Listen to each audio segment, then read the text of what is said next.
ನಾವಿತ್ತು ಬಳ್ಳಾರಿ ಜಿಲ್ಲೆಯ ಹೊಸಪೇಟೆ ತಾಲೂಕಿನ ಮಲಪನಗುಡಿ ಗ್ರಾಮ ಪಂಚಾಯತಿಯಲ್ಲಿದ್ದೀವಿ. ಇಲ್ಲಿ ಒಬ್ಬ ದಿಟ್ಟ ನಾಯಕನಾಗಿ ಜನಪ್ರಿಯ ನಾಯಕನಾಗಿ ಆಯ್ಕೆ ಮಾಡಿರ್ತಕ್ಕಂಥ ಒಬ್ಬ ವ್ಯಕ್ತಿ ನಮ್ಮ ಜೊತೆ ಇದ್ದಾರೆ. ಬನ್ನಿ ಅವರೊಂದು ಕಿರು ಪರಿಚಯ ಮಾಡ್ಕೊಳ್ಳೋಣ. ಸರ್ ನಮಸ್ತೆ. ಸರ್ ನಮಸ್ತೆ ಸರ್. ತಮ್ಮ ಹೆಸರು? ಉಲಗಪ್ಪ ಸರ್. ಉಲಗಪ್ಪ ಅಂತೇಳಿ. ಸರ್ ಯಾವ ಒಂದು ಗ್ರಾಮ ಪಂಚಾಯತ್ ಗೆದ್ದು ನೀವು ಸದಸ್ಯರಾಗಿದ್ದೀರಾ ಸರ್? ಗ್ರಾಮ ಪಂಚಾಯತ್ ಸರ್ ಇದು ಕಾಂಗ್ರೆಸ್ ಯಾವ ಗ್ರಾಮ ಪಂಚಾಯತಿಯಿಂದ ಗೆದ್ದಿ? ಮಲಪನಗುಡಿ ಗ್ರಾಮ ಪಂಚಾಯತ್. ಮಲಪನಗುಡಿ ಗ್ರಾಮ ಪಂಚಾಯತಿಯಿಂದ ಗೆದ್ದು ನೀವು ಸದಸ್ಯರಾಗಿದ್ದೀರಾ ಸರ್. ನಿಮ್ಮ ರಾಜಕೀಯ ಪ್ರವೇಶ ಯಾವಾಗ ಸರ್? ಯಾವಾಗ ಬಂದಿರಿ ರಾಜಕೀಯಕ್ಕೆ? 2010 ಸರ್. ನಾವು 2010 ರಾಜಕೀಯಕ್ಕೆ ಏನು ಉದ್ದೇಶ ಇತ್ತು ಸರ್ ರಾಜಕೀಯಕ್ಕೆ ಬರಲೇಬೇಕು ಅಂತ? ಸರ್ ಒಂದು ನಮ್ಮ ಜನದಾಗ ಯಾರು ಬಂದಿಲ್ಲ, ಒಂದು ಇದಿತ್ತು ಸರ್, ಬಂದು ಗೆದ್ದೇವೆ. 5 ಓಟ್ನಾಗ ಗೆದ್ದೀವಿ. 5 ಓಟ್ನಲ್ಲಿ ಗೆದ್ದಿದ್ದೀರಾ ಸರ್. ಸರ್ ನೀವು ಗ್ರಾಮ ಪಂಚಾಯತಿ ಮೆಂಬರಿಗೆ 2.5 ವರ್ಷ ಮುಗ್ದೋಗಿದೆ. ಆ ಒಂದು ಅವಧಿಯಲ್ಲಿ ಸರ್ ನಿಮ್ಮ ಒಂದು ಕ್ಷೇತ್ರಕ್ಕೋಸ್ಕರ ಏನೆಲ್ಲ ಅಭಿವೃದ್ಧಿ ಕೆಲಸ ಮಾಡಿಸಿದ್ದೀರಾ ಸರ್? ನಾವು ಮಾಡಿರೋದು ಒಂದು ಚರಂಡಿ ಕೆಲಸ ಮಾಡಿ ಸರ್. ಅಂತ ಹೋಗಿದ್ದು ಮನೆಗಳು ಬಡವರು ಅಂತರಿಗೆ ಮನೆಗಳು ಆಯ್ಕೆ ಮಾಡಿದ್ದೀವಿ. ನೆಕ್ಸ್ಟ್ ಅಂದ್ರೆ ಇವಾಗ ಒಂದು ಚರಂಡಿ ಇದು ಪಣುವಾಗ ಮಾಡಿ ಸರ್. ಇಷ್ಟು ಬಿಟ್ಟರೆ ಬೇರೆ ಏನು ಮಾಡಿ ಸರ್. ಸಿ ರಸ್ತೆ ಮತ್ತು MLA ಗೆದ್ದಿದ್ದ ಅವು ಮಾಡಿದ್ರು. ಯಾವ ಪಕ್ಷದ ಫಾಲೋವರ್ ಸರ್? ನಾವು ಕಾಂಗ್ರೆಸ್ ಫಾಲೋವರ್. ಕಾಂಗ್ರೆಸ್ ಫಾಲೋವರ್. ಈ ಸಲ ಟೋಟಲ್ ಓಟ್ ಎಷ್ಟು ತೊಗೊಂಡಿದ್ದೀರಿ ಸರ್? ಯಾವಾಗ ಸರ್? ಈ ಒಂದು ಎಲೆಕ್ಷನಲ್ಲಿ ನೀವು ನಾ ತಾಂದ್ರೆ ಸರ್ 5 ಓಟ್ನಾಗ ಬಂದ್ರಿ ಸರ್. 5 ಓಟ್ ಲೀಡಿಂಗಲ್ಲಿ. 5 vote leading. Total vote sir? Total 175. 175 vote. ಅದರಲ್ಲಿ 5 ಓಟ್ ಲೀಡಿಂಗ್ ಬಂದಿದೆ ಸರ್. ಸುಮಾರು ಎಷ್ಟು ವರ್ಷದಿಂದ ರಾಜಕೀಯದಲ್ಲಿ ಅನುಭವ ಇಟ್ಕೊಂಡಿದ್ದೀರಾ ಸರ್? ಇಲ್ಲ ಸರ್, ಇದೆ ನಂದು. ಒಂದು 3 ವರ್ಷದಿಂದ 3 ವರ್ಷದಿಂದ ರಾಜಕೀಯ ಸರ್. ನಂದು ನಮ್ಮವರು ಯಾರೇ ನಿಂತಿದ್ರು ಸರ್. SC ಬಂದಕ್ಕ ನಮ್ಮನ್ನ ಕೇಳಿದ್ರು. ಯಜಮಾನ್ರದ್ದು ನಮ್ಮ ಸಿದ್ದನಗೌಡ ಅವ್ರದ್ದು ಯಾರು ಬಂದಿಲ್ಲ ನಿಂತಿದ್ದು ನಮ್ಮ ಗೌಡರನ್ನು ಗೆಲ್ಸಿದ್ರು ಸರ್. ನಿಮಗೆ ರಾಜಕೀಯಕ್ಕೆ ಬರೋಕ್ಕೆ ಸ್ಫೂರ್ತಿ ಅಥವಾ ಗುರುಗಳಂತ ಯಾರಿದ್ದಾರೆ ಸರ್? ಸಿದ್ದನಗೌಡ ಸರ್. ಅವರೇ ನಿಮಗೆ ಗುರುಗಳು ರಾಜಕೀಯಕ್ಕೆ ಬರೋಕ್ಕೆ? ಸರ್ ಅವರು ಗುರುಗಳು ಅಂತಲ್ಲ, ನಮ್ಮ ದಣಿ ಅದು.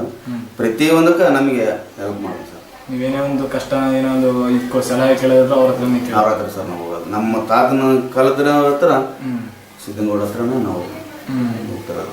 ಯಾವ್ದು ಅಲ್ಲಿ ಇದಕ್ಕಂತಲ್ಲ ರಾಜಕೀಯಂತಲ್ಲ ಸರ್. ಪ್ರತಿಯೊಂದು ನಮ್ಮ ತಾತನ ಕಾಲದನ ನಮ್ಮ ಸಿದ್ದನಗೌಡ ಹತ್ರ ನಾವು ಹೋಗೋದು ಯಾವ್ದು ಕಾಲ. ಸರ್ ನೀವು ಬರೋದಕ್ಕಿಂತ ನಿಮ್ಮ ಒಂದು ಕುಟುಂಬದಲ್ಲಿ ಬೇರೆ ಯಾರಾದ್ರು ರಾಜಕೀಯದಲ್ಲಿದ್ದೀರಾ? ಇಲ್ಲ ಸರ್, ನಮ್ಮ ಕುಟುಂಬದಾಗ ಯಾರಿದ್ರು ಸರ್. ನಮ್ಮ ಜನದಾಗ ನಮ್ಮ SC ಜನ, ನಮ್ಮ ಹೊರ ಜನ ಸರ್, ನಮ್ರೆ ಯಾರಿದ್ರು ಸರ್. ನಾವೇ ನಮ್ಮವರು ಎಲ್ಲರೂ ನೆನೆಸಿ ನನ್ನ ಇದು ಮಾಡಿದ್ವಿ ಸರ್. ನೀವು ಆಯ್ಕೆ ಗ್ರಾಮದಲ್ಲಿ ಒಳ್ಳೊಳ್ಳೆ ಕೆಲಸ ಆಯ್ಕೆ ಮಾಡಿದ್ವಿ ಸರ್. ನಾವು ಮಾಡಿದ್ವಿ ಸರ್. ಒಳ್ಳೆ ರೀತಿ ಮಾಡಿ ಸರ್. ಮನೆಗಳಿಗೆ ಹುಡುಗರು ಬಡವರಂತರಿಗೆ ಮಾಡಿದ್ವಿ ನಾವು. ಮತ್ತು ಚರಂಡಿ ಮಾಡಿದ್ವಿ. ನೆಕ್ಸ್ಟ್ ಇದೊಂದು ಯಾವ ಒಂದು ಕಿತಿ ಸರಿನ ಮಾಡಿಲ್ಲ, ಅದೊಂದು ಮಾಡಿ ಸರ್. ಇಷ್ಟು ಸರ್ ಮಾಡಿರೋದು ಸರ್. ನಿಮ್ದು ಇನ್ನೇ 2.5 ವರ್ಷ ಅವಧಿ ಬಾಕಿ ಇದೆ. ಇನ್ನು ಮುಂದೆ 2.5 ವರ್ಷ ಅವಧಿ ಬಾಕಿ ಇದೆ. ಸೊ ಆ ಒಂದು ಅವಧಿಯಲ್ಲಿ ಹಿಂದೆ ಯಾರು ಮಾಡ್ದಿದ್ದಕ್ಕಂಥ ಬದಲಾವಣೆ ಏನು ತರಬೇಕು ಅಂತ ಅನ್ಕೊಂಡಿದ್ದೀರಾ? ನಿಮ್ಮ ಕ್ಷೇತ್ರಕ್ಕೆ ಹಿಂದೆ ಯಾರು ಮಾಡ್ದಿದ್ದು ಏನು ಮಾಡ್ಬೇಕು ಅಂತ ನೀವು ಅನ್ಕೊಂಡಿದ್ದೀರಾ?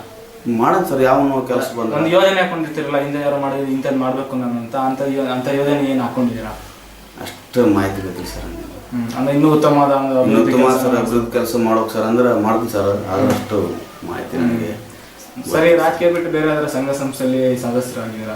ನಮ್ಮ ಸಂಘದ ನಾನು ಅಧ್ಯಕ್ಷ ಆಗಿದ್ದೀನಿ ಸರ್. ನಮ್ಮ ಗೌರವ ಸಂಘದ ಅಧ್ಯಕ್ಷರಾಗಿದ್ದೀರಾ? ನಿಮ್ಮ ಗ್ರಾಮದಾಗ ನಮ್ಮ ಸಂಘ ಇಲ್ಲಿ ನಮ್ಮೂರು ಸಂಘದಾಗ ನಾನು ಅಧ್ಯಕ್ಷ. ನೀವು ಅಧ್ಯಕ್ಷ ಆಗಿದ್ದೀರಾ?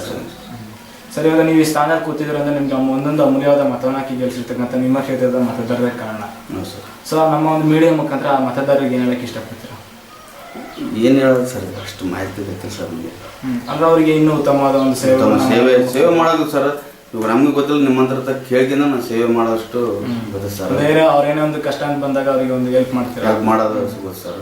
ಅದಷ್ಟು ಮಾಹಿತಿ ಗೊತ್ತಿಲ್ಲ ಸರ್ ಅಂತಲ್ಲ. ನನಗೇನು ಸರ್ ಗೊತ್ತಿದ್ದು ಬ್ಯಾಂಡಿಂದ ಇದ್ರದ್ದು ಗೊತ್ತು ಸರ್. ರಾಜಕೀಯ ಸ್ವಲ್ಪ ಕಮ್ಮಿ ಸರ್. ಇವಾಗ ಈ ಗ್ರಾಮ ಪಂಚಾಯತಿ ಚುನಾವಣೆಗೆ ನಿಂತ್ಕೊಬೇಕು ಅಂದ್ರೆ ಯಾವುದೇ ರೀತಿ ವಿದ್ಯಾರ್ಹತೆ ಮಿತಿ ಇಲ್ಲ. ಇಷ್ಟೇ ಓದಿರ್ಬೇಕು ಅಂತ ಸರ್ಕಾರ ಏನು ಮಾಡಿಲ್ಲ. ನಿಮ್ಮ 3 ವರ್ಷದ ಅನುಭವದ ಮುಖಾಂತರ ಕನಿಷ್ಠ ಎಷ್ಟು ಓದಿರ್ಬೇಕು ಸರ್? ಇಲ್ಲ ಬರೀ ಅನುಭವ ಇದ್ರೆ ಸಾಕು? ಅಷ್ಟು ಓದಿದ್ದು ಕೇಳಿಲ್ಲ ಸರ್. ಅಷ್ಟು ಅಲ್ಲ, ಸರ್ಕಾರ ಯಾವುದು ಇಷ್ಟೇ ಓದಿರ್ಬೇಕು ಅಂತ ಏನು ರೂಲ್ಸ್ ಇಲ್ಲ. ನಿಮ್ಮ ಅನುಭವದ ಮುಖಾಂತರ ಓದಿರ್ಬೇಕಾ? ಎಲೆಕ್ಷನ್ ನಿಂತ್ಕೊಬೇಕು ಅಂದ್ರೆ ಎಷ್ಟು ಓದಿರ್ಬೇಕು? ಅದು ಗೊತ್ತಿಲ್ಲ ಸರ್. ಕನಿಷ್ಠ ಎಷ್ಟು ಓದಿರ್ಬೇಕು? ಓದಿರ್ಬೇಕಂದ್ರೆ ಸರ್ 5ನೇ ಕ್ಲಾಸ್ 6ನೇ ಕ್ಲಾಸ್ ಓದಿರ್ಬೇಕು. SSLC ಓದಿರ್ಬೇಕಂದ್ರೆ ನಾನು 8ನೇ ಕ್ಲಾಸ್ ಓದಿ ಸರ್. ಅದು ಅಷ್ಟು ಗೊತ್ತಿಲ್ಲ ಸರ್. SSLC ಏನಾದರೂ ಓದಿರ್ಬೇಕು ಅಂತಾರೆ ಸರ್. ನಾನು ಅಂತ ಅಷ್ಟು ಬರೆಯಕ್ಕೆ ಕೂಡ ಬರೋ ಸರ್. ನನ್ನ ಸೈನ್ ನನಗೆ ಗೊತ್ತು ಸರ್. 8ನೇ ಕ್ಲಾಸ್ ಹೋದ್ರು ನನಗೆ ಇಲ್ಲ. ಒಂದು ಅನುಭವನೇ ಸಾಕು ಅಂತ ಅವಾಗ ಸರ್ ನಮಗೆ ಸರ್ ಅನುಭವ ಸಾಕು. ಅನುಭವ ಸರ್. ನಮಗೆ 4 ಜನ ಒಳ್ಳೆನಾಗಿರ್ಬೇಕು. ನಾನು 4 ಜನ ಒಳ್ಳೆಯಾದ್ರೆ ಅಲ್ಲಿ ಬರಪ್ಪ ಇಲ್ಲಿ ಬರಪ್ಪ ಅಂತ ಹೊರತು 4 ಜನಕ್ಕೆ ಕೆಟ್ಟನಾದ್ರೆ ಹೋಗಪ್ಪ ಅಂತ ಇಷ್ಟು ಮಾಹಿತಿ ಸರ್. ನಾನು ನಂಬಿಕೆ ಇದ್ದು ನಡೆಯುತ್ತೆ ಸರ್. ಓಕೆ ಸರ್, ನಿಮ್ಮ ಒಂದು ರಾಜಕೀಯ ಜೀವನ ಹೇಗೆ ಅನಿಸ್ತಿದೆ ಇವಾಗ? ಚೆನ್ನಾಗಿದೆ ಸರ್. ಇನ್ನು ಮುಂದೆ ಏನಾರ TP-ZP ಲೆವೆಲಲ್ಲಿ ಅವಕಾಶ ಸಿಗೋದು ಮತ್ತೆ ರಾಜಕೀಯ ಮುಂದೆ ನೋಡೋಣ ಸರ್, ಅದು ನಮ್ಮ ಅವಕಾಶ ಇತ್ತು, ನಮ್ಮ SC ಬಂತ, ನಾನು ಇದು ಹಣೆ ಬರ್ದಿತ್ತ ಮುಂದಕ್ಕೆ ಹೋಗೋನು, ಇನ್ನು ಇಲ್ಲಾರಪ್ಪ ಅಂದ್ರೆ ನಾವು ಇಲ್ಲೇ ಸರ್. ಅಂದ್ರೆ ಅವಕಾಶ ಸಿಗ್ತಾ ಮುಂದುವರಿಬೇಕಂತ ಮುಂದುವರ್ಬೇಕಂತ ಖುಷಿ ಕೊಡ್ತಿದ್ಯಾ ರಾಜಕೀಯ ಜೀವನ? ಮಾಡ ಸರ್. ನಮ್ಮಂತ ದಣಿಯರು ಅದಾರ ಸರ್, ಅವ್ರ ದಣಿಯರು ಹೆಲ್ಪ್ ಮಾಡಿದ್ರೆ ಹೋಗೋಣ, ಇಲ್ಲಪ್ಪ ಅಂದ್ರೆ ನಮ್ಮ ಬ್ಯಾಂಡ್ ಐತೆ ಸರ್, ಬ್ಯಾಂಡ್ ಮಾಡ್ಕೊಂಡು ನಮ್ಮ ಜೀವನ ಮಾಡೋಣ ಸರ್. ಸೊ ನಿಮ್ಮ ಒಂದು ರಾಜಕೀಯ ಜೀವನ ಇದೇ ರೀತಿ ಮುಂದುವರಲಿ ಅಂತ ಆಶಿಸ್ತಾ ಇದುವರೆಗೂ ನಿಮ್ಮ ಅಮೂಲ್ಯದ ಸಮಯ ನನ್ನ ಜೊತೆ ಹಂಚ್ಕೊಂಡು ಮಾತಾಡೋಕ್ಕೆ ತುಂಬ ಧನ್ಯವಾದಗಳು ಸರ್. ನಮಸ್ಕಾರ ಸರ್. ಇಷ್ಟೇ ಸರ್.